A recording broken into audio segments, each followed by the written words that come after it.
নিজের দুর্বলতার খবর গোপন রাখতে হয়। যাকে ছাড়া চলে না সে যেন কোনোভাবে সে খবর জানতে না পারে। জানলে সে ছেড়ে যাওয়ার হুমকি দিতে দিতে তোমাকে তার পায়ের নিচে এনে ফেলবে।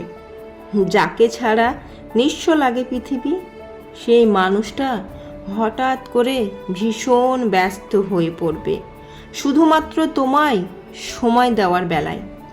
যার সঙ্গে কথা বলতে না পারলে মন উথাল পাথাল, তার মোবাইল থেকে কল আসা কমতে কমতে এমন পর্যায়ে চলে যাবে, গুনতে বসলে শূন্য ও লজ্জা পাবে।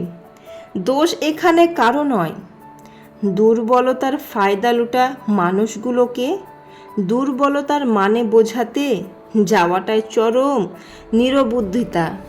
আঘাত দিয়েও যারা ঘুমিয়ে পড়তে পারে, ভেজা চোখ দেখেও যারা মুখ ফিরিয়ে নিতে পারে, সঙ্গ চাইছি জেনেও যারা নিঃসঙ্গ করে দিতে পারে, তারা আর যাই হোক তোমার ভালোবাসা পাওয়ার যোগ্য তারা নয়।